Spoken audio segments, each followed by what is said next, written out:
I den här videon ska ni få följa med när vi åker TT Lines Tysklandsfärja Nils Holgersson från Travemünde. Fartyget byggdes i Kina och blev klart 2022 och det är ett av 2 nybyggen som TT Line benämner sina Green Ships. Nils Holgersson och systerfartyget Peter Pan är de första i södra Östersjön som drivs på flytande naturgas, LNG, ett marint bränsle som innebär betydligt mindre miljöpåverkan. Fartyget trafikerar linjen Trelleborg-Travemünde och är 230 meter långt och 31 meter brett. Ombord finns plats för 800 passagerare och drygt 200 lastbilar, släp och containrar. De totalt 12 däcken rymmer mer än 3500 kvadratmeter allmänna utrymmen som framförallt är samlade på däck 9, 10 och 11. På däck 12 kan man även ta en nypa luft och blicka ut över havet.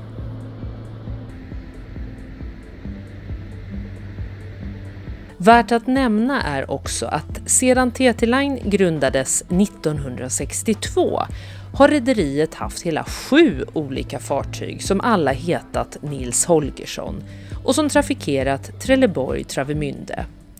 På däck 11 hittar man också en staty av Selma Lagerlöfs Nils Holgersson sittandes på gåsen Akka. Föröver på däck 11 så finns reception, bar och buffé samlade i mitten. Runt om finns olika sittområden som ligger utspridda som en solfjäder. Här hittar man fartygets ena café, Coffee Lounge Lookout, men det finns även ett annat café på andra sidan trapputrymmet. Strax utanför detta ligger Sandek Havssilver på 1200 kvadratmeter där det var många som njöt denna kväll som var en av sommarens finaste.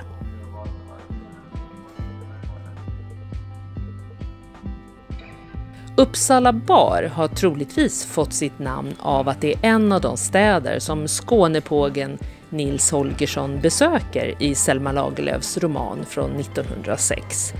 Nils Lounge kallas också för familjeloungen och för barn finns också ett lekområde vid namn Little Pixie Playland. De yngre passagerarna kan också vara med på skattjakt, disco och andra aktiviteter som ordnas ombord sommartid. För de som reser med husdjur finns en särskild pet lounge. Butiken TT Line Shop finns även den på däck 11 och här säljs makeup, godis, alkohol med mera. Och så här ser det ut. Fartyget har även konferensytor, en trucker lounge och bastu. Självklart så var vi tvungna att testa maten ombord och här högg vi till på en hamburgare med coleslaw och pommes frites för 18,90 euro som intogs i Kapten Akkas restaurang.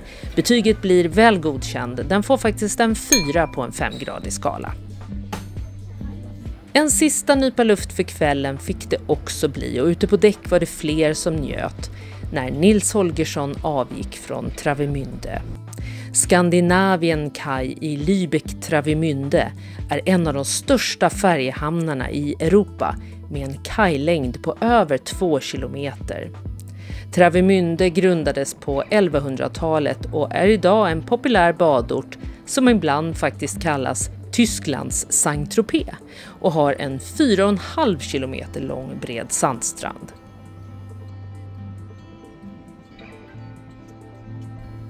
Överfärden tar cirka 8 timmar. Totalt finns 239 hytter ombord på Nils Holgersson och de finns både med och utan fönster.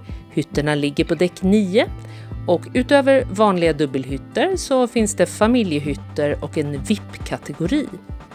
Daghytter kan man också boka eller så finns det enklare alternativet med en fällbar vilstol i Sunrise Pullman Room.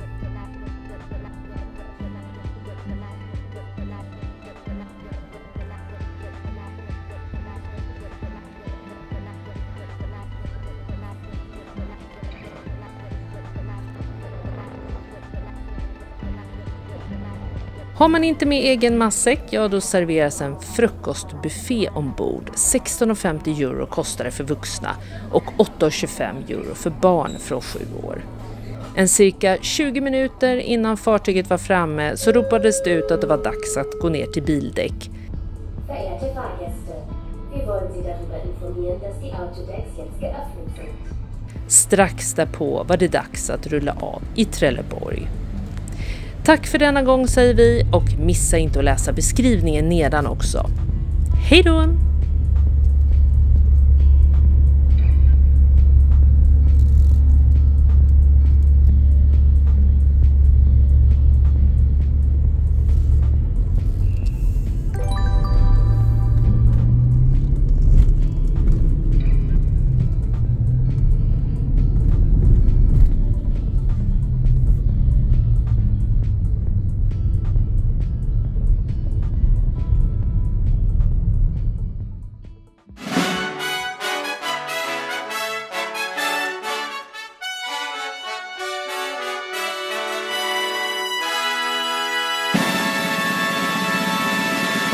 Yeah.